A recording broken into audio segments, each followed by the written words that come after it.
A ver, Henry quiere preguntar. Sí, en Eclesiastés 12:6, ¿a qué se refiere que dice antes que la cadena de plata se quiebre?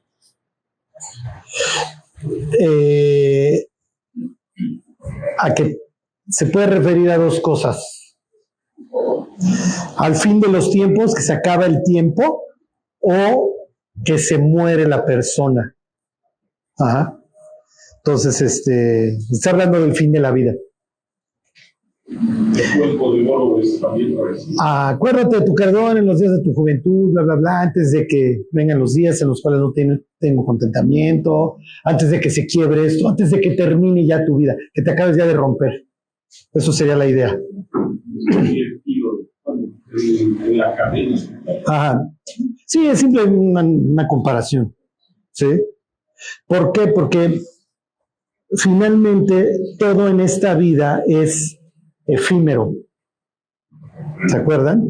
Entonces, cuando termine el tiempo, por así decirlo, las cosas, vamos a decirlo, en la eternidad las cosas dejan de ser efímeras. Ya hoy todo está perdido, ¿sí me explico? Ya todo lo que tenemos ya lo perdimos, es cuestión de tiempo. Entonces hay ciertas cosas que el predicador le aconseja a su, quien sea, a su hijo, el estudiante, lo que sea que haga. Entonces no hagas mucho mal. ¿Para qué cortas tu vida? ¿No? Goza de la vida con la mujer que ama. No hay mayor bien que el hombre coma y beba y disfrute del fruto de su trabajo. Porque todo lo de todo se va a acabar. Todo es efímero. La palabra vanidad es eso, efímero. ¿Se acuerdan? Hebel. Y el primer muerto sobre la tierra, ¿cómo se llama? Abel. Bueno, ¿alguien más quiere preguntar? ¿No? Bueno, pues entonces ya terminamos la última cena. Váyanse a Marcos 14. Miren, esta es una historia que ustedes ya se saben. Quedó el estudio, la serie de Apocalipsis inconclusa, entonces pues ahí le vamos a seguir. Terminando Marcos, que pues ya vamos a acabar, le seguimos con Apocalipsis 14 en adelante, pero obviamente les va a tener que hacer un resumen previo.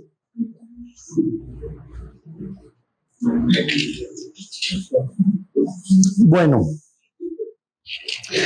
entonces ya estuvimos en casa de Simón el leproso, el perfume, celebramos la Pascua o la cena. Vamos a ver el desenlace, ¿ok? Realmente la pasión de Cristo, si así lo quieren ver, arranca en el capítulo 9 con el aviso de que me van a entregar. Jesús va a Basán, ¿se acuerdan? Y hay muchos de los que están aquí que no gustarán la muerte hasta que vengan el reino de Dios con poder, y vimos todo, ¿se acuerdan? Todo ese lugar que apesta a azufre, etcétera. Acá está el Monte Hermón, ¿se acuerdan? Es el más alto. Por eso uno de los evangelios, no me acuerdo si es el propio Marcos, dice que subió un monte alto, pues te está diciendo. Porque los otros candidatos, Tabor, no me acuerdo, aquí hay otros dos, están más chaparros. Y entonces aquí dice, oigan, me van a entregar, ¿se acuerdan? Y de ahí va a pasar otra vez a su tierra, aquí está el mar de Galilea, y de ahí a la muerte a Jerusalén, y es donde estamos.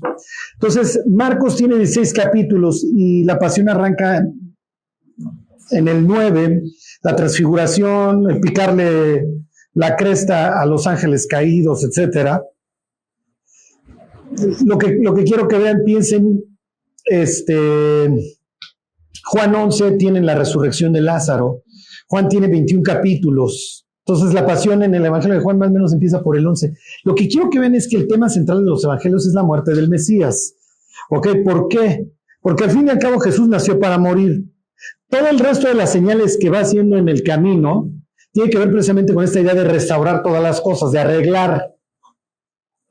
¿Ok? Ahora tengo discipulita en las noches, le hace mi hija, y entonces estamos viendo el Éxodo. Lo que estamos viendo, se los digo, se ve muy formal, pero no. O sea, ella está acostada, yo le estoy haciendo piojo y para que se duerma, estamos viendo el Éxodo. Lo que pasa es que, a diferencia de ustedes, pone mucha atención, entonces a veces dura mucho la clase. Entonces ayer pasamos, ya salimos de Egipto y ya pasamos por el abismo. Entonces ella me dice, oye papá, yo ya sé mucho de la Biblia, tú me lo has explicado. El consejo divino es como Star Wars, ¿no? Que se reúne Windu y Yoda y todos esos, ¿no? Y digo, exactamente así es. Se reúne Dios con su corte celestial y pues, toman decisiones, que se muera acá, vamos a ver qué onda con Job, qué onda con Zacarías, digo, qué onda con Josué el sumo sacerdote, etcétera. Entonces le dije, te voy a decir algo de los 10 mandamientos que no sabes. A ver, pues dime qué. Pero antes de llegar al monte a que nos den la ley, pasamos por un desierto en donde no hay agua, ¿se acuerdan?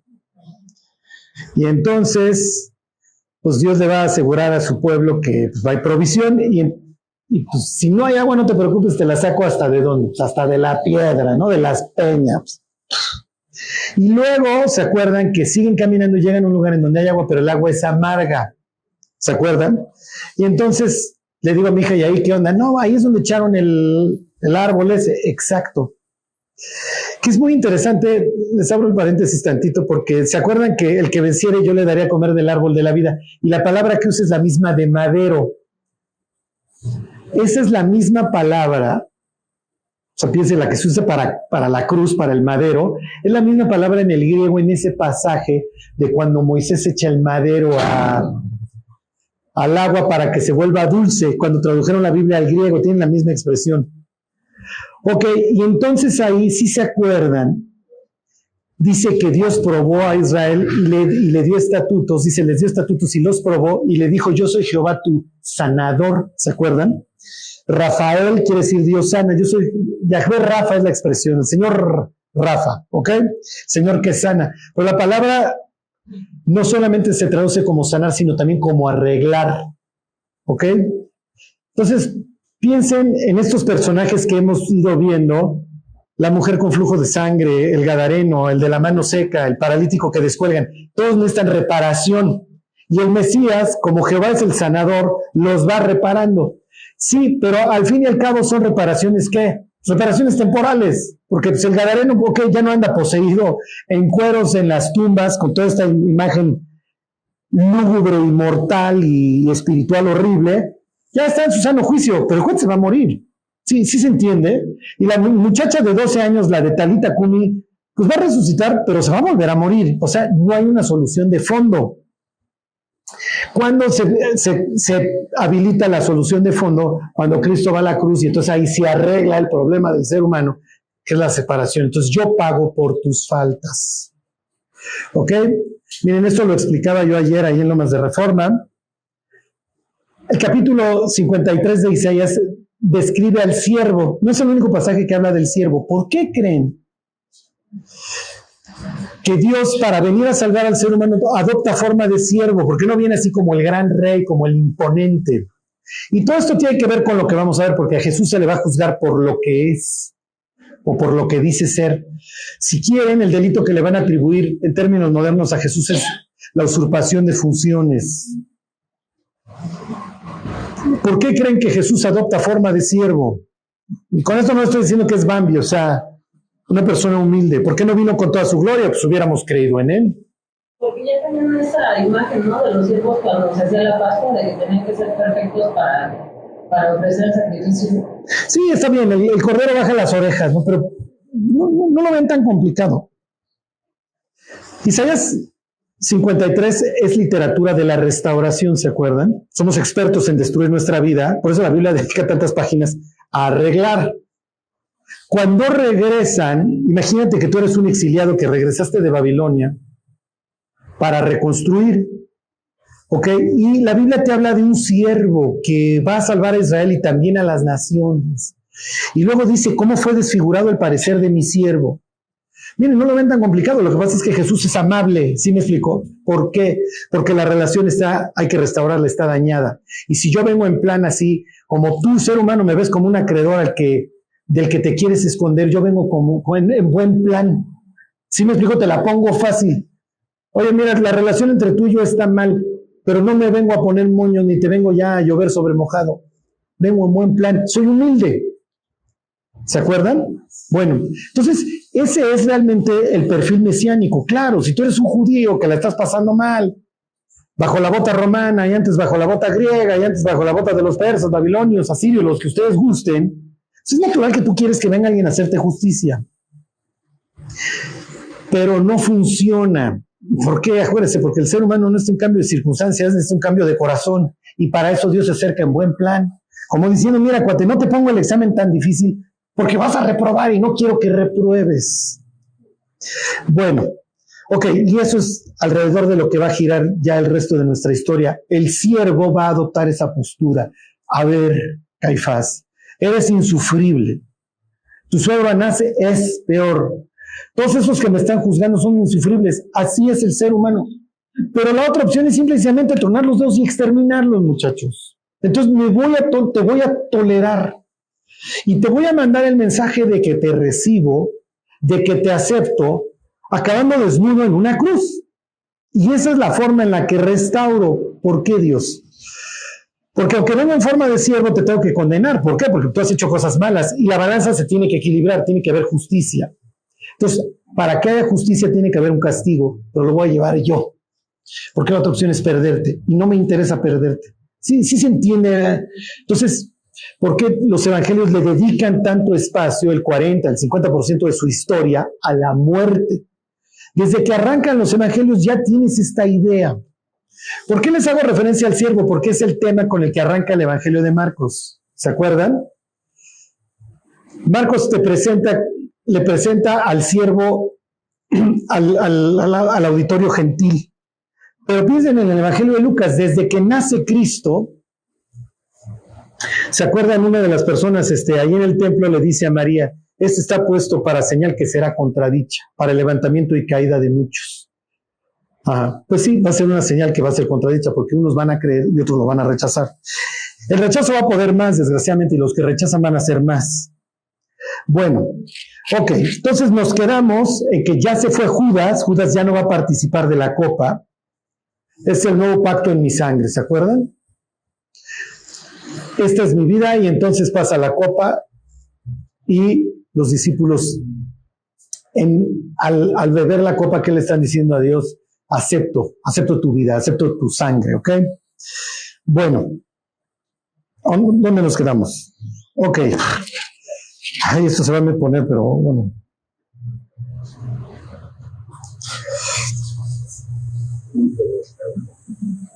¿Dónde estamos?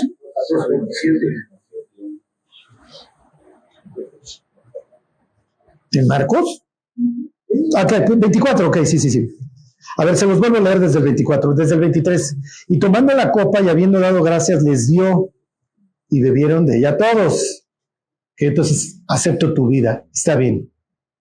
¿Ellos están entendiendo todo lo que está sucediendo? No, o sea, nos queda claro que no, todos van a salir corriendo. Más adelante hay que restaurar a Pedro, al resto de los discípulos. Jesús los va a regañar por incrédulos, etcétera. ¿Ok? Bueno, versículo 24. Y les dijo, esto es mi sangre del nuevo pacto que por muchos es derramada. De cierto os digo que no beberé más del fruto de la vida hasta aquel día en que lo beba nuevo en el reino de Dios. Cuéntense, nuevo, ¿por qué? Porque tienen la palabra, si mal no recuerdo, en hebreo es tirosh, que nosotros traducimos como mosto, no está fermentado el vino. ¿Ok? Entonces los profetas dicen que los collados van a destilar mosto, ¿se acuerdan? Entonces Jesús está haciendo referencia a eso cuando, miren muchachos, cuando ya estemos en la fiesta mesiánica, ya no hay nada que preocuparse, ya triunfé. Ok, versículo 26, cuando hubieron cantado el himno, salieron al monte de los olivos. Es una parte muy, es muy, pues, ¿cómo les diré? Es una parte bastante triste porque te da la idea de que Jesús está agarrando fuerzas para lo que viene. O sea, piensen en los equipos de fútbol que están echando de brincos, están todos formados. Y a ver, ya pónganse derechos, o sea, viene el himno y entonces termina el himno, todo el mundo empieza a aplaudir y a chiflar y los jugadores empiezan a brincar y acaban de hacer sus últimos estiramientos. Piensen en eso, pero Jesús va a jugar el partido más importante de la humanidad. Ok, váyanse al Salmo 118. Miren, hay una especie de consenso, porque alrededor del Salmo 118 ha girado nuestra historia, de que este es el salmo que cantaron.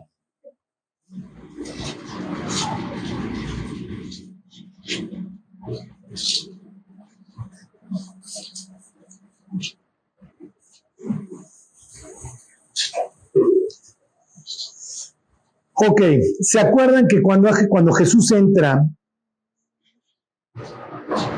a Jerusalén, la gente lo recibe con el famoso Hosana? ¿Ok? Si tuviéramos una traducción literal de la palabra sería sálvanos. ¿Ok? Es Hoshiana. ¿Ok? ¿Se acuerdan? Jesús es Yeshua, o sea, todos de la misma raíz de sálvanos Dios, sálvanos, sálvanos. Es el Salmo 118. Luego Jesús le dice, ni aun esta escritura habéis leído, le dice a las autoridades, la piedra que desecharon los edificadores ha venido a ser la cabeza del ángulo. Es el Salmo 118. ¿Ok? Entonces, nuevamente, lo más probable, todo el mundo concluye, pues si la historia ha girado alrededor del Salmo 118, lo más probable es que ese es el que cantaron, porque era uno que se cantaba durante esa fiesta.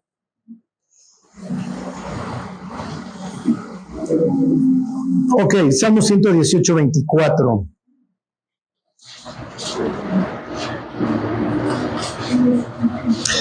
Dice, este es el día que hizo el Señor. Es lo más probable es que eso es lo que están cantando, porque este es el día que va a morir Cristo. ¿Sí se entiende? Acuérdense que para los judíos el día empieza en la noche, con la salida de la primera estrella. Entonces están en la fecha de Nisan. ¿Se acuerdan que el Cordero tiene que morir el día 14 entre las 2 tardes, entre las 2 noches? Y es el día en el que están. Imagínate que tú estás a punto de subirte para experimentar el infierno por el ser humano y vas a ser tratado como lo peor, como un asesino, un violador, lo que ustedes quieran. ¿Ok? Y voy a sufrir mucho, o sea, voy a sufrir la crucifixión, que de por sí pues el ser humano es un experto en general de dolor al de al lado, pero no solamente eso, sino que además de la crucifixión, o sea, el peor castigo que me pudiera aplicar el ser humano, o de los más feitos, también voy a recibir la ira de Dios. Y antes de salir a experimentar esto, me pongo a cantar que este es el día que hizo el Señor y que en él me voy a gozar. O sea, esto es al mal tiempo, buena cara, para que me entiendan, ¿ok? Al muy mal tiempo. Se los vuelvo a leer, este es el día que hizo el Señor. Nos gozaremos y alegraremos en él. Oh Dios, sálvanos ahora, te ruego, Señor, que nos hagas prosperar ahora. Bendito el que viene en el nombre del Señor, ¿ok? Desde la casa del Señor los bendecimos. El Señor es Dios y nos ha dado luz. Atad víctimas con cuerdas a los cuernos del altar. ¿Se acuerdan? El altar tenía sus cuernos, entonces la idea es que ata a la víctima. ¿Cómo va a estar Cristo dentro de unas horas? No va a estar atado, va a estar peor, va a estar clavado. Ok, mi Dios eres tú y te alabaré, Dios mío te exaltaré. Alabad al Señor porque Él es bueno, porque para siempre es su misericordia. Nos queda claro, o sea, la cruz te manda el mensaje de que Dios es misericordioso, de que Dios no nos ha pagado conforme a nuestras obras. Ok, entonces, esto es como, ahí se los dejo de breviario cultural, que ese es el salmo que cantaron. Lo más probable es que sí. Ok, versículo 27. Entonces Jesús les dijo, todos os escandalizaréis de mí esta noche, porque escrito está, heriré al pastor y las ovejas serán dispersadas. Pero después que haya resucitado, iré delante de vosotros a Galilea. Acuérdense que ellos no entienden este tema de la resurrección, sino de forma corporativa. ¿Sí se entiende?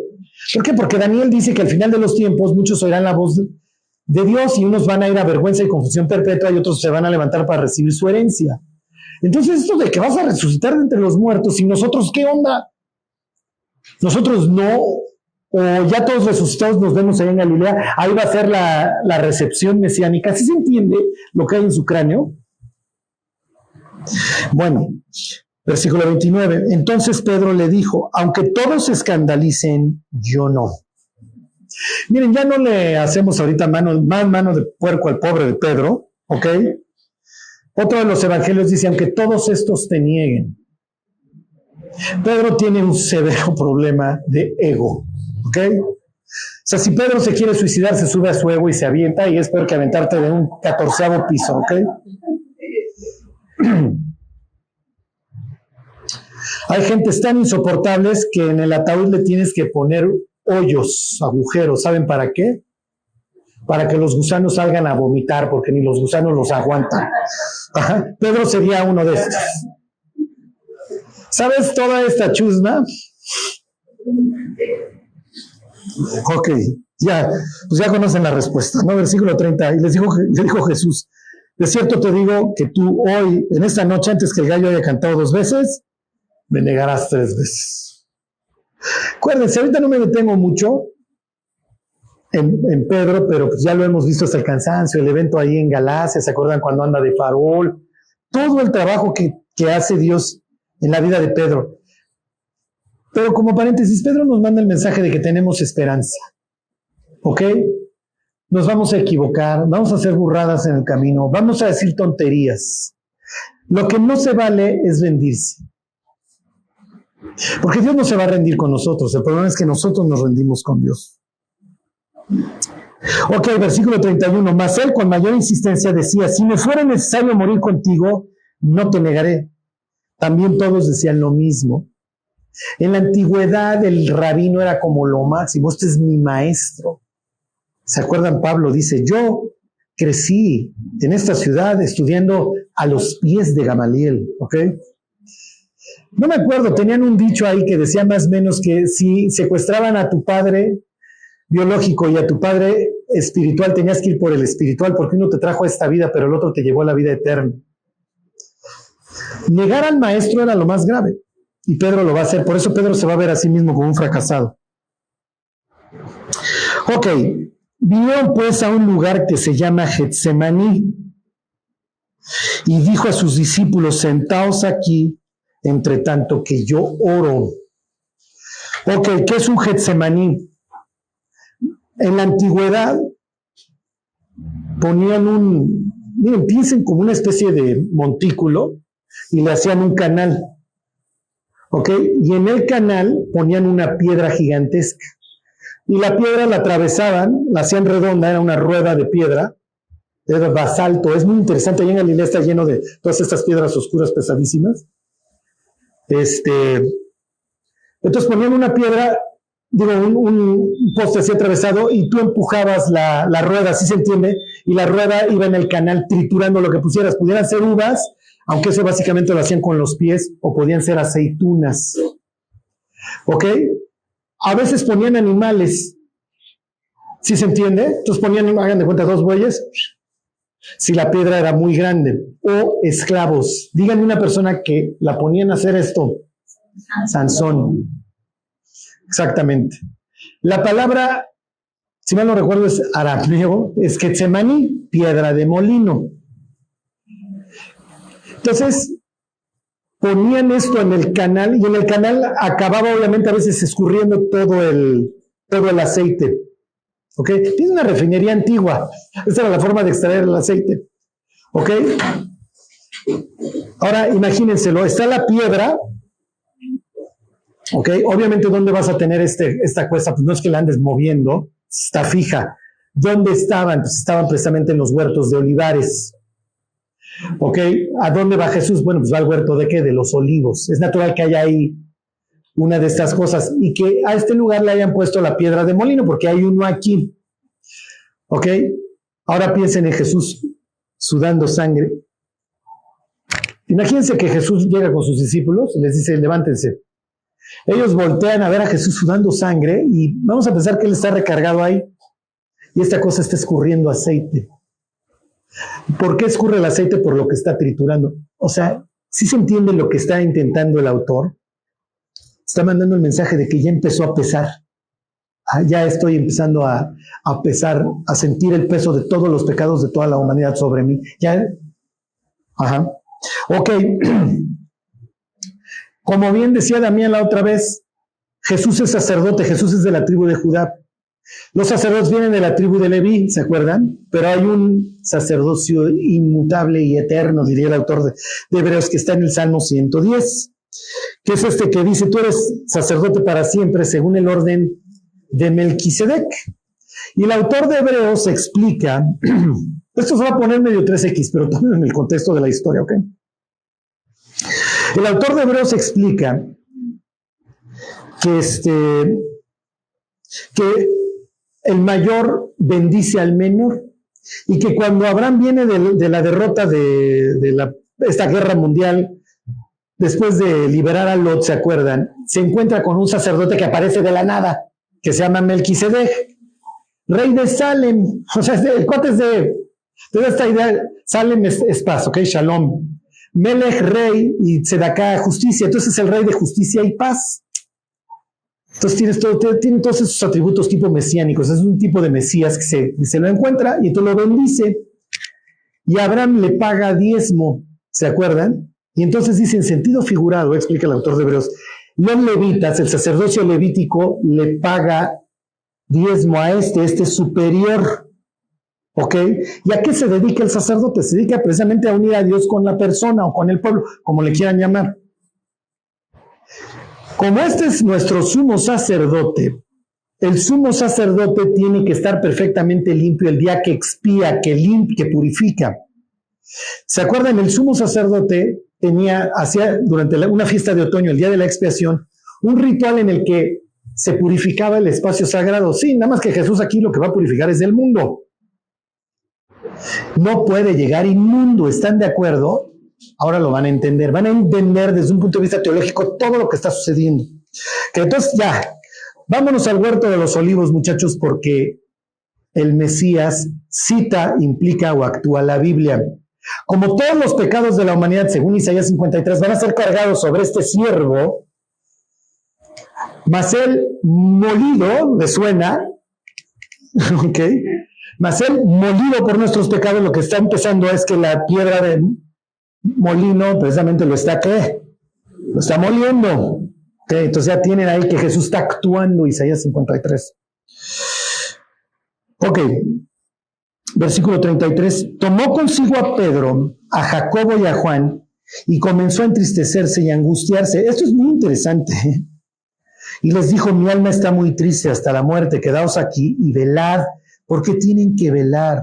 Piensen, estos llevan de fiesta, han empezado seguramente desde que sale el sol, todas las enseñanzas en el templo todo el día y camina para allá, porque ahora el maestro quiere enseñar allá, y ahora tiene discusión con los saduceos acá, y luego con los herodianos allá, y luego con los fariseos por acá, y ahora la gente aquí viene, toda esta fila kilométrica de leprosos, enfermos, etcétera, etcétera. Entonces ya me quiero dormir, llevo 4 días de fiesta espantosos. Además vengo de un camino desde hace unos 3 semanas que fuimos a Bazán, luego bajamos, atravesamos el Jordán, comimos con el enano, ¿cómo se llamaba? Saqueo.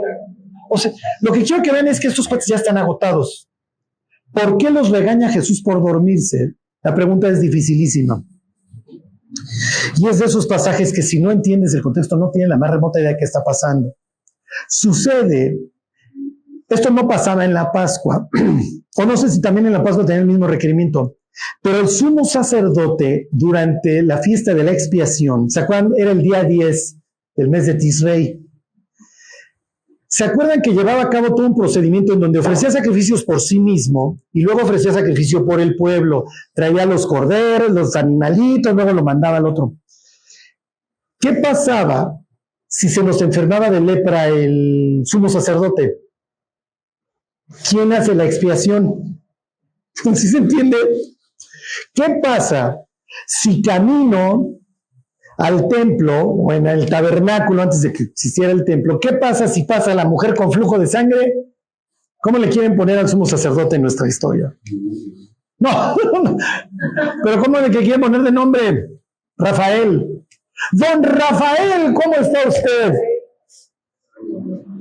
Hijo, ya me contaminaste, mi chava. Ya no puedo ir al templo. Ya me contaminaste y en este instante tengo que ir a buscar el agua, etcétera, y llevar a cabo todo un proceso de purificación. Igual no logro. ¿Y qué va a pasar si este año no expiamos? Es una fiesta anual y tenemos un solo día. Ok, en la ley había una cuestión que te hacía inmundo. Acuérdense, no es que eres inmundo porque pecaste, sino porque se te salió la vida.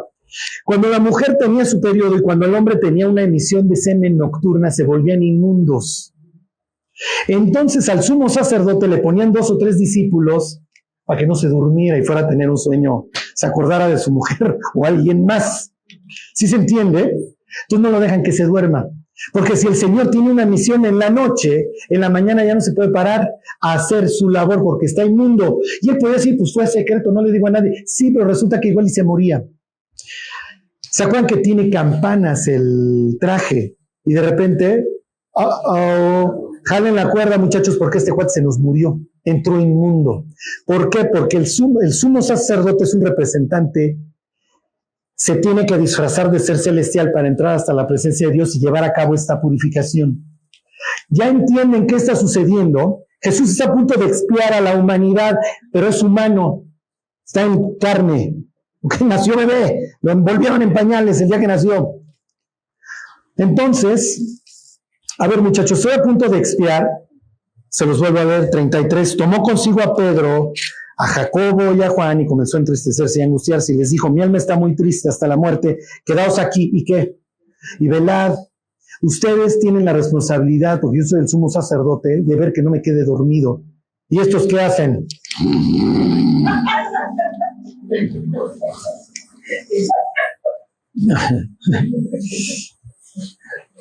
Ok, yéndose un poco adelante, se postró en tierra y oró que si fuese posible pasase de él aquella hora. Charlie, ¿se vale orar por cualquier cosa? Sí, puedes pedir lo que quieras.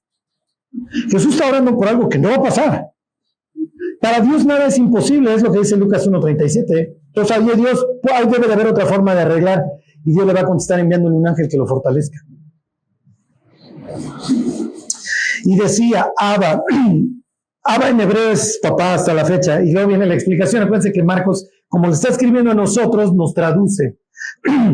Abba, Padre, todas las cosas son posibles para ti, aparte de mí esta copa, mas no lo que yo quiero, sino lo que tú. Vuelve esta idea de la copa que vimos en su momento, como instrumento de la ira de Dios.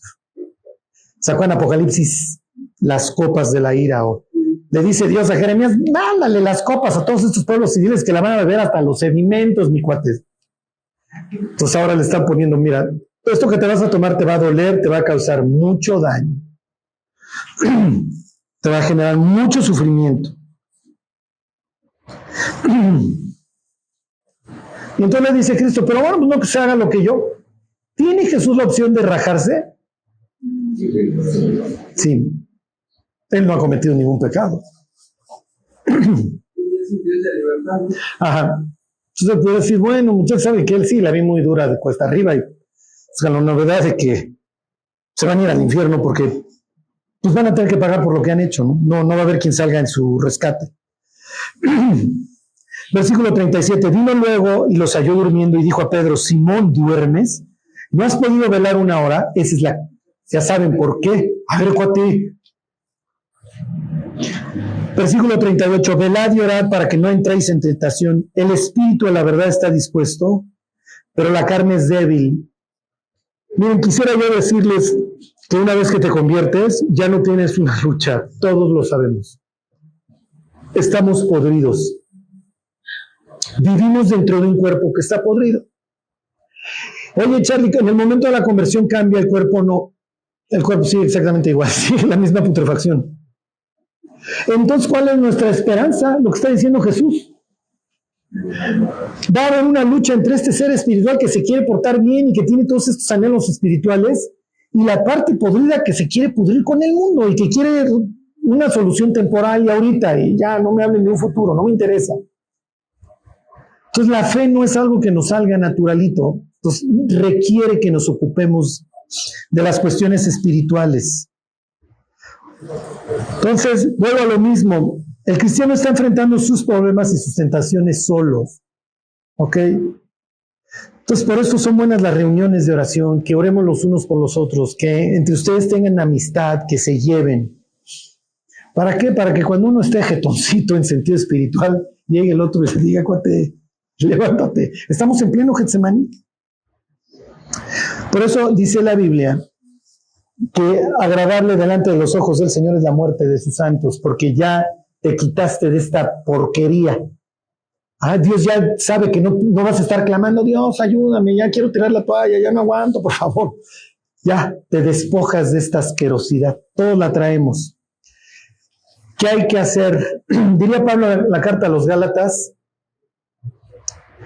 que hay que vivir en el espíritu para no satisfacer los deseos de la carne. En carta a los Romanos diría, ocupaos, ¿no? Ocúpense de las cosas, porque el ocuparse de la carne es muerte, pero el ocuparse del espíritu es vida y paz. Entonces, pues mis cuates, pues a leer, a orar, a servir, a ayudar. Cuando ayudas a otro, te ayudas a ti mismo. El que no sirve, ¿se acuerdan? El que no vive para servir, no sirve para vivir. El servicio es algo que nos mantiene, ¿eh? Entonces, Charlie, ¿cómo puedo servir? Capacítate, disipula el día de mañana. Dile a Dios, ¿cómo sirvo, Dios? Porque así quietecito, el ocio nos termina por matar. Pero bueno, entonces la carne no se le puede ayudar, la carne es débil, la carne no. ¿Sí me explicó? Entonces yo creo que todos en sentido, ¿cómo les diré? Espiritual y con dos dedos de frente, todos diríamos, Dios, en un sentido ya me quiero morir, ya, no aguanto esta lucha horrible.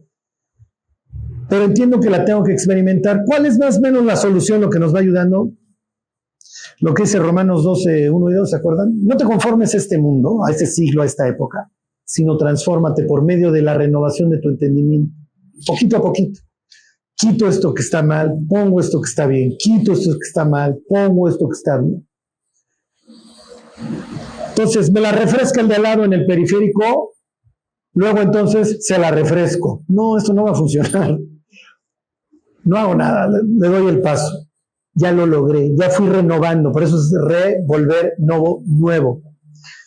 Mi mujer me grita, le contesto a gritos o volteo con cara relajada y le digo, a ver, tranquilízate, ¿qué hacen?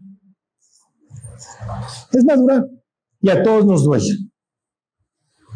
Bueno, versículo 39, otra vez fue, lloró diciendo las mismas palabras. O sea, Jesús se va a morir en la raya orando. Miren, hay veces que desahucian a la persona y la desahuciamos nosotros. No. Mientras hay vida hay esperanza. Más vale perro vivo que león muerto. Luego dejamos de orar por las personas. No, ese cuate jamás se va a convertir. No desahucien. El único que desahucia es Dios. De ahí en fuera, nosotros nos vamos a morir en la raya. ¿Ok? Es lo que es el ejemplo que está dando Cristo. Sabemos que le van a decir que no. Los quieres salvar, mi cuate, te vas a morir. Versículo 40, al volver, otra vez los halló durmiendo porque los ojos de ellos estaban cargados de sueño y no sabían qué responderle. Vino la tercera vez, 3 veces fue a pedir lo mismo y les dijo, dormid ya y descansad, basta. La hora ha venido aquí, el Hijo del Hombre es entregado en manos de los pecadores, es lo que les repitió 3 veces, ¿se acuerdan? Levantaos, vamos aquí, se acerca el que me entrega. Ok, Jesús cita la Biblia, implica la Biblia y la actúa. Fíjense cómo va a actuar Isaías 53. En Isaías 53 dice que fue menospreciado y no lo estimamos. Nadie lo consideraba el Mesías. Y además, dice Isaías 53:1 que era como raíz de tierra seca. ¿Qué atractivo tiene una raíz seca? O sea, tú le estás tirando la onda a una chava y le llevas un racimo de cebollitas sin la cebolla. No, lo más probable es que no obtengas una segunda cita. Le llevas un pasto seco. Es que cada vez que veo este pasto seco, amarillo y espantoso, me acuerdo de ti.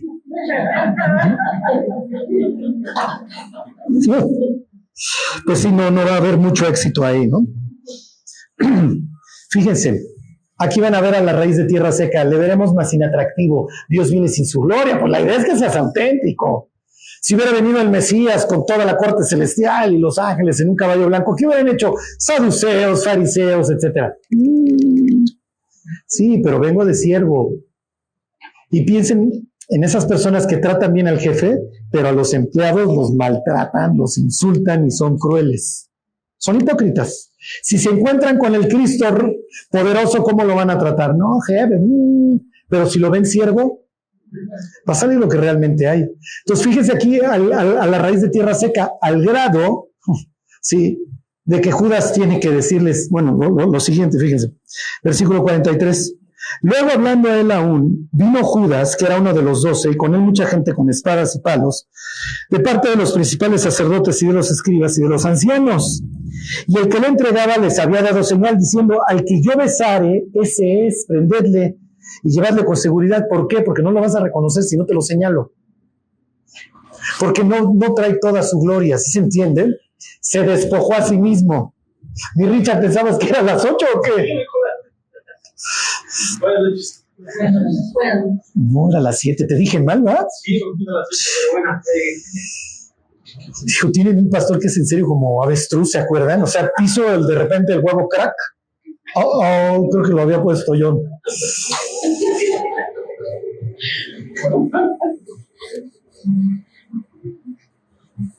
La otra vez me decía un chavo, tuve que consultar a alguien más. Es que como tú no contestas, pero ya estoy intentando ser más responsable. Discúlpame. ¿No?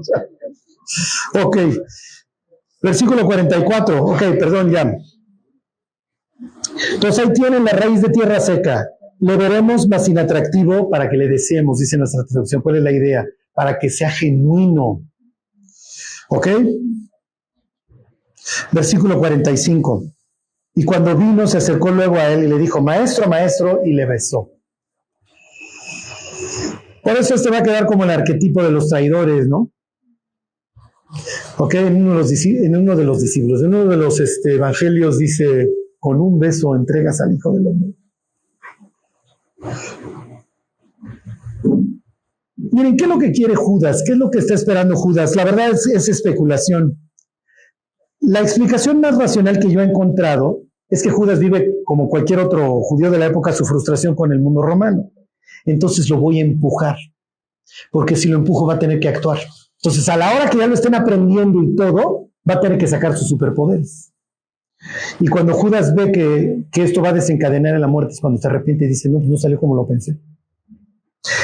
Ya veremos el arrepentimiento de Judas. Bueno. Versículo 47, pero uno de los que estaban ahí sacando la espada, hirió al siervo del sumo sacerdote cortándole la oreja. ¿Se acuerdan? Que la idea, este cuate es siervo del sumo sacerdote, trabaja en el templo, y tú no puedes trabajar en el templo si tienes un defecto, ¿se acuerdan? Eso es lo que establecía la ley.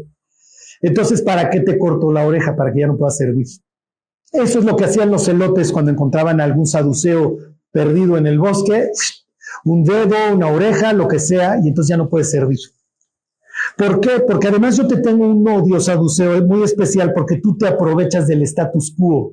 Ni crees en Dios, ¿se acuerdan? Ellos no creen ni en la vida eterna, ni en los ángeles, ni en el mundo espiritual. Entonces, tampoco creen en la Biblia, creen en el Pentateuco nada más porque pues es mi sistema de trabajo, ahí están todos los mandamientos levíticos para los sacerdotes. Entonces te inhabilito.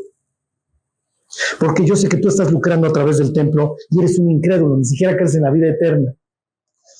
Que entonces le brotó, habrá sido Simón el celote, habrá sido el propio Pedro, quien haya sido, está siendo el oso. ¿Ok? ¿Se puede avanzar el reino de Dios por la espada? Miren, vamos a ver un versículo, ayer no lo leí, pero a ver, váyanse al Salmo, ahorita les digo Hay una expresión en la Biblia que se repite 2 veces. ¿Qué les dije, Salmo? No, les dije el 106. 106.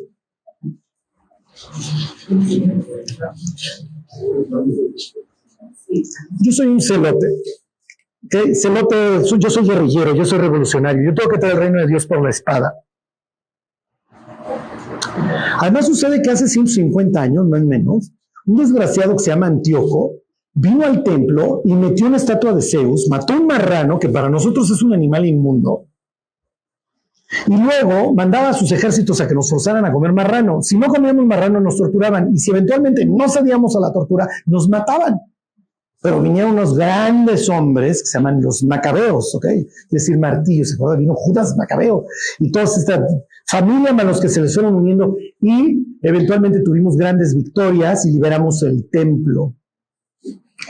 Lo hicimos en diciembre y entonces le llamamos la fiesta de la dedicación porque encontramos la estatua de Zeus, todo lo que estos cuates metieron inmundo y rededicamos el templo y se celebra en invierno. Y ustedes leen en el Evangelio de Juan que Jesús está en Jerusalén en invierno, está celebrando la fiesta. ¿Se puede avanzar el reino de Dios por la espada? Ahí va a haber pleito familiar porque la mujer dice que sí. No. Según, inciso C, a ver, va David camino al río. ¿Qué estás haciendo, David? Estoy agarrando piedras, muchachos, pues le tengo que aventar un proyectil. ¿No estás viendo el tamaño de aquel? No, David. Vas a poner la otra mejilla. Gedeón, búscate un ejército de cachetones porque van a poner la otra mejilla. No, vamos a ir a reventar a Marianitas. Para eso me está pidiendo Dios que ensambie un ejército. Y luego me va a pedir que lo reduzca. Barak, ¿qué estás haciendo? Pues voy con Débora a construir un ejército. Finés, ¿qué estás haciendo? ¿Se acuerdan de don Finés? Finés tenía bien a lancear a unas personas que andan fornicando. Porque les mandan unas chavas para que hubiera borrachera, fiesta con todo lo que esto implica y las familias israelitas se nos vinieran abajo y su devoción su lealtad a su Dios se viniera abajo. Y entonces Finés agarra una lanza. Les repito la pregunta, ¿está bien ser celote, sí o no? Bueno, tú ya te superafirmaste, por supuesto, con más razón, Charlie, con lo que me estás diciendo. Entonces, ¿está bien que este cuate corte oreja o no? ¿Por qué no? Miren, hay una expresión en Génesis 15 que Pablo se desgañita usándola y le fascina para justificar la idea de que la salvación es por fe y no obras, y obviamente el día que Lutero se encuentra con estos pasajes, bueno, los devora. Y creyó Abraham a Dios, ¿y qué? Y le fue contado por justicia. Entonces Dios le atribuye justicia a Abraham no por sus obras, sino por su fe, por su confianza, porque yo te creí, porque me sacaste a ver las estrellas del firmamento y me dijiste, así será tu descendencia. Y en Génesis 15 yo te creí. Y entonces, como tú viste esta fe y esta confianza genuina que yo tuve, tú me consideraste un hombre justo. Y me dijiste, Abraham, eres mi amigo y estás capacitado para entrar al cielo. Somos guays, no por tus obras, porque parto de la base que vas a estar fallando, Abraham, pero por tu confianza en mí. Ahí está en el Salmo 106. 106:28. Ahí están. Se unieron a sí mismo a Baal peor y comieron los sacrificios de los muertos. Acuérdense que estos sacrificios implicaban todo mal. Ya, piensen lo peor.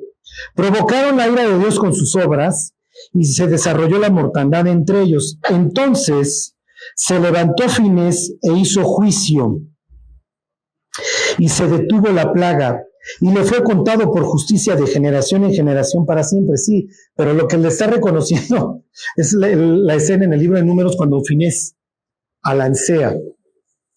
Y es más, ahí en el mismo libro de Números Dios le dice a Moisés, este cuate hizo bien. ¿Está bien o está mal ser celote? Entonces aquí la oreja que trae este cuate, la oreja de Malco, ¿está bien que se la haya cortado o no? Lo que quiero es que se pongan en los zapatos de estas personas en su momento. Pues eso es lo que yo sé. Sí, pero a ver, no está funcionando, muchachos. Llevamos años debajo de la bota asiria, babilónica, griega, persa, persa, luego griega y ahora romana. A ver, Pedro, ¿vas a salir con tu espada y vamos a exterminarlos? Pues sí, señor, sí. Ok, vamos a hacerlo. ¿Y qué hago con tus pecados, Pedro? ¿Quién los expía? ¿Quién los paga? ¿Quién los cubre? ¿Quién los sustituye? Pónganle el verbo que quieran. Tengo que dar mi vida por ti, Pedro. Entonces, no es por la espada. Marcos no lo vimos en la última cena porque no lo menciona Lucas. ¿Se acuerdan?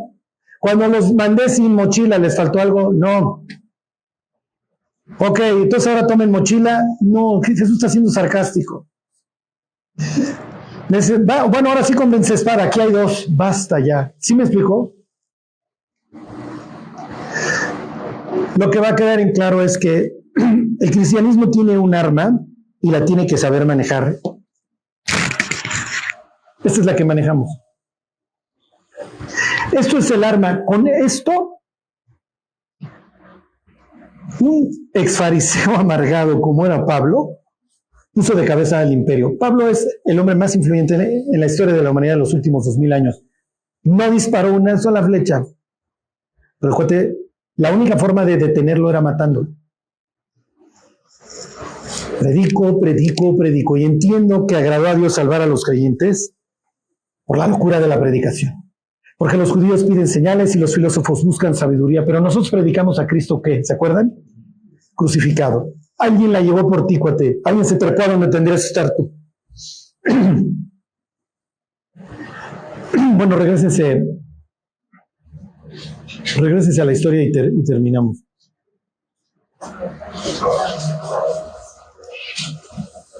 Nos quedan 10 minutos.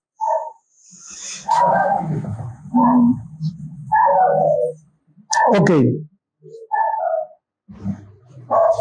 Versículo 48. Jesús no lo va a mencionar acá, pero ¿se acuerdan? Le restaura la oreja a Malco. A ver, ya. Le está mandando un mensaje a los discípulos. No vamos a hacer celotes, muchachos. Y viene esta expresión. El que a hierro mata, a hierro muere. Y luego la toma Apocalipsis. ¿Se acuerdan? 14. En donde dice, aquí está la fe y la paciencia de los mártires. Tarde o temprano va a haber justicia. Así es. Bueno, versículo 48. Ahí están. Y respondiendo Jesús les dijo, como contra un ladrón habéis salido con espadas y con palos para prenderme. Cada día estaba con vosotros enseñando en el templo y no me prendisteis, pero es así para que se cumplan las escrituras. ¿Ok?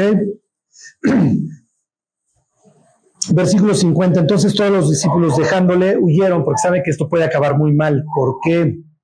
Acuérdense, ¿qué están celebrando los judíos? ¿Qué están celebrando? La Pascua. ¿Y la Pascua qué celebra? ¿Qué se conmemora? La salida de Egipto, la independencia. Y entonces eso es natural. Los romanos, cada vez que estos tienen su fiesta de independencia, trasladamos a los soldados. El procurador viene de Cesarea para acá y está viendo que estos lleven la fiesta en paz. Y si hay que ejemplificar, ejemplificamos, muchachos. Y ejemplificar, o sea, si tengo que hacer una matanza bastante cruel, la voy a hacer para que nadie se quiera aventar un tiro. Acuérdense que finalmente los procuradores, casi como cualquier otro funcionario hoy, a lo que se dedica es a extraerle al pueblo y tenerlo tranquilo. Es mala publicidad que vayan con el jefe, que vayan con César a decirle, oye, aquí hay bronca en esta colonia. El que mandé es un inepto, no nos puede tener tranquilos. Versículo 51, esta es la firma de Marcos. Pero cierto joven le seguía cubierto el cuerpo con una sábana y le prendieron, mas él dejando la sábana huyó desnudo. Ya saben que a Marcos nos lo encontramos en el libro de Hechos. Va a acompañar a su primo, Bernabé, y a Pablo en su viaje misionero. Cuando llega a un sitio súper griego, le hace Derbe ahí en las costas del sur de lo que hoy es Turquía. Esto no es para mí, yo ya me voy. Cuando va a arrancar su segundo viaje misionero, Pablo con el primo, con Bernabé le dice, oye, vamos a traernos a nuestro primo, a mi primo Marcos. Y Pablo le dice, yo ese cuate no lo llevo. Nos dejó colgado de la lámpara la otra vez, yo no lo llevo. Y se acuerdan que pues sí lo llevamos, pues no lo llevo, pues sí lo llevamos, y al grado que se pelean. Y Bernabé se va para Chipre, él era chipriota con Marcos. Y Pablo agarra la ruta y se va al norte. Y eventualmente tú sigues leyendo la historia, llegas a 2 de Timoteo y dice Pablo, mándenme a Marcos porque me es útil para el ministerio. Pero Marcos es un cuate que se desaparece, que se dedica a huir. Hasta que un día, cual Jacob habrá tenido este verdadero encuentro con Dios, en donde dijo, mi vida no puede seguir siendo igual, estoy dispuesto a ser usado. Al grado que Pablo se lo reconoce, dice, este tipo es útil. Y como siempre les digo, para Pablo el trabajo con Marcos estaba terminado, pero no para Dios. Sí, Pablo ya había desahuciado a Marcos, pero no Dios. Y el evangelio que estamos leyendo 2000 años más tarde es el de él. Y él mismo pone su firma. Miren, cuates, yo salí corriendo. Yo era de los que ya me estaba profundizando mucho y mejor salgo por patas. Hasta el día que dije, mira Dios, es contigo. ¿Ok? Y Dios, está bien, Marcos, te voy a dar el privilegio. Este es el primer evangelio, ¿eh? La primera biografía mesiánica que empieza a circular en la iglesia primitiva es la de este. Oye, ¿este no es el que salió en cueros? Pues sí, sigue leyendo, cuate. Sí es. Y parecería que la gente ya había dejado de confiar en él y de trabajar en él, pero Dios no. Les voy a decir algo muy fuerte. Un día estaba precisamente en unas catacumbas un gran maestro de la Biblia. Ese cuate se lleva ahí a que conozcan las iglesias de Éfeso, mira, las iglesias de Apocalipsis, y luego va a las catacumbas en Capadocia y eso. Y entonces, él dice, piensen, imagínense en estas catacumbas donde gente estuvo llorando que ya agarraron a fulano, ya agarraron a mengano, pero su fe era inquebrantable hasta la muerte.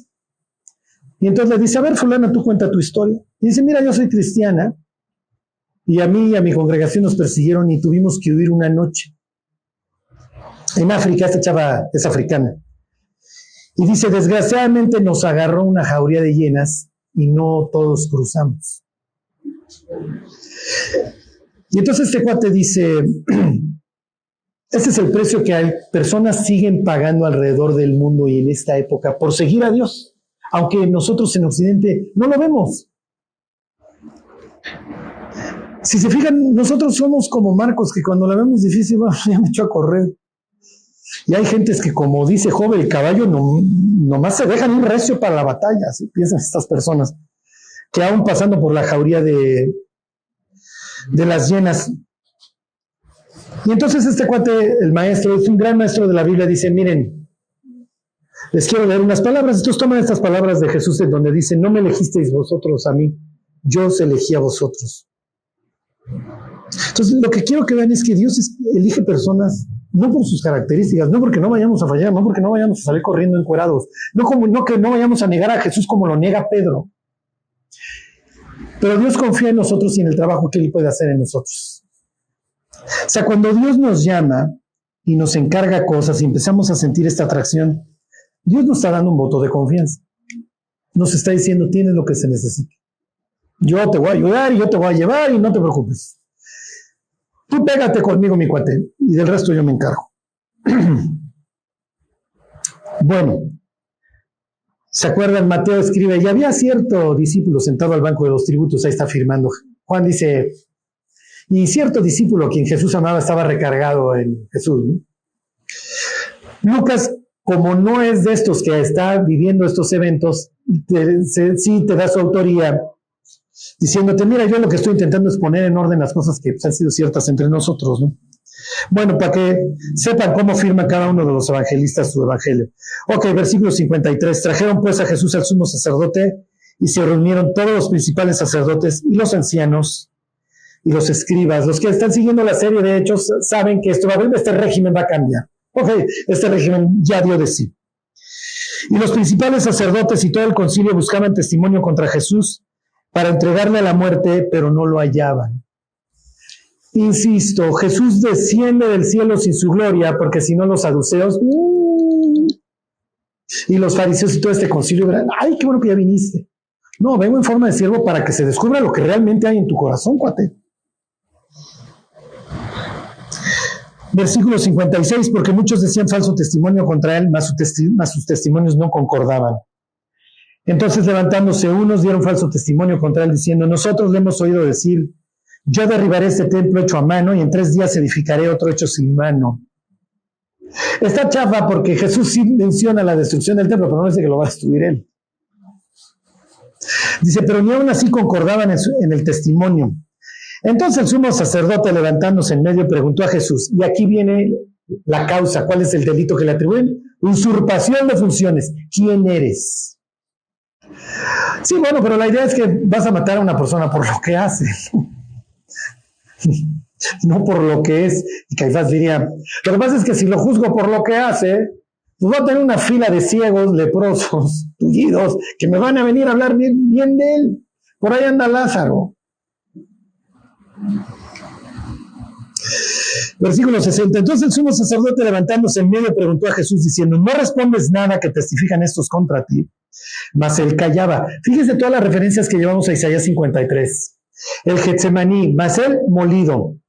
Al que yo besare, mis cuates, se los tengo que identificar porque no trae su gloria. Le veremos más sin su gloria, sin su atractivo. Ok, ¿qué otra hay de Isaías? Como cordero fue llevado al matadero, enmudeció y no abrió su boca. Cualquier persona que tiene esta figura del siervo de Jehová va entendiendo lo que Dios está haciendo. Y entonces Marcos aclara, se queda callado. Ahí tienen esta fotografía de Isaías 53. Fue menospreciado y no lo estimamos. Tú no puedes ser el Mesías. Es el mensaje que le está mandando el Sanedrín.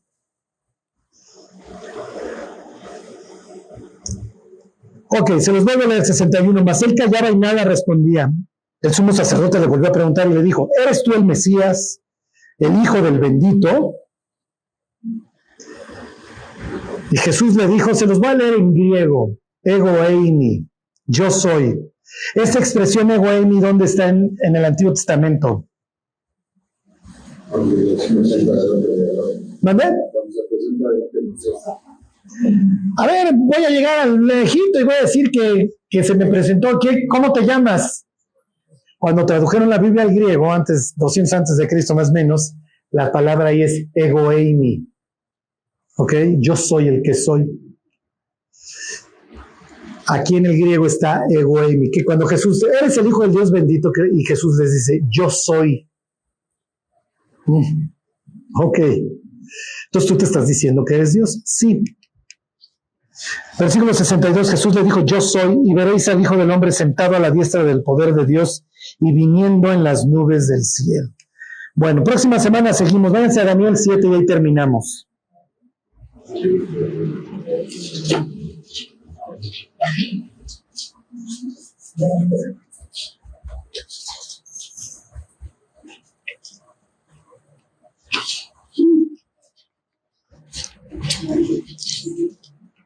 Todo esto, miren lo que está sucediendo ahora, que está el hervidero.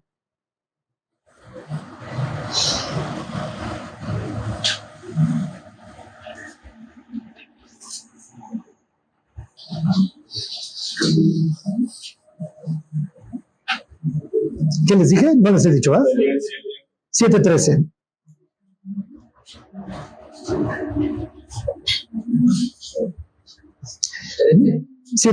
Miraba yo en la visión de noche y aquí con las nubes del cielo, ahí tienen esta expresión. Jesús cita, implica y actúa la Biblia. ¿Qué está haciendo en este caso? La está citando. En el yo soy la implica, está implicando el pasaje de Éxodo 3, o es Éxodo 4, no me acuerdo, y luego ya cita tal cual Daniel 7:13. Miraba yo en la visión de noche y aquí con las nubes del cielo venía uno como hijo de hombre, que vino hasta el anciano de días y le hicieron acercarse delante de él. Y cuando les dice, voy a estar sentado a la diestra, ¿se acuerdan Salmo 110? Siéntate a mi diestra, ¿hasta cuándo?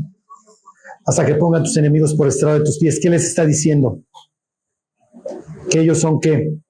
Sus enemigos. Sí, el mensaje que les manda es brutal, por eso estos cuates se va a rasgar. Caifás, ¿qué necesidad de testimonio tenemos? Sí. Y pues ya lo condenan a muerte.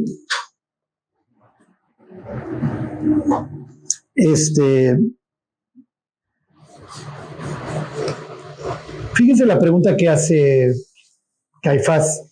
¿Eres hijo del Dios bendito? O sea que ellos están partiendo de la base que el Mesías es divino, que el Mesías es Dios. ¿Sí se entiende? Y termino con este breviario cultural. Después de la muerte y resurrección de Cristo, el judaísmo tiene que hacer un control de daños. ¿Por qué? Porque los cristianos andan por ahí diciendo que Jesús es Dios.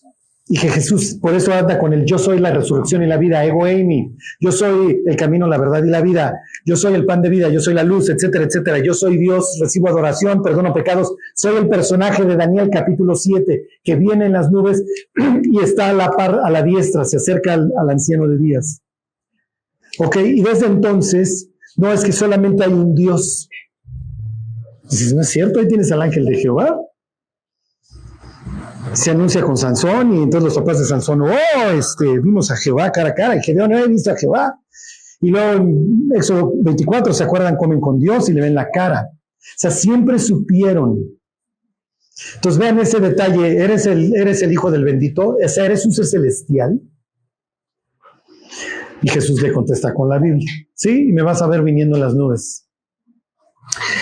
Uno de los evangelios aclara que Jesús les dice, y no me verán más hasta que digan, bendito el que viene en el nombre del Señor. O sea, córtenlas hasta el evento que los cristianos llaman Armagedón, muchachos. Mientras, nos vamos a ir de las greñas. Y recuperen su tierra y quieran atribuírmelo a mí, no. Nos vamos a reconciliar ese día. Hasta entonces nos reconciliamos. Oye, es que Dios ya nos devolvió nuestra tierra. No, eso se las devolvió Don Lord Rothschild de su banca, porque van a sentar ahí a la bestia. A mí no me metan en sus problemas. A mí no me verán más hasta que digan, bendito el que viene en el nombre del Señor y que viene en las nubes. Bueno, pues vamos a orar y nos vamos. Dios, te damos gracias porque sabemos que en esas horas pensabas en todos los que tú ibas a salvar, Señor. Te damos gracias, Dios, que nos abriste la puerta del cielo. Dios, mientras estamos en nuestro peregrinar en este mundo, danos sabiduría, Dios. Haznos sabios, astutos, para que sepamos cómo conducirnos. Te pedimos, Dios, que nos hagas un pueblo pues que se goce también trayendo a las almas que están perdidas, Dios. Vivimos en un mundo que está cada día peor, Señor. Ayúdenos a hacer lo que nos encomendaste. Te lo pedimos por Jesús. Amén.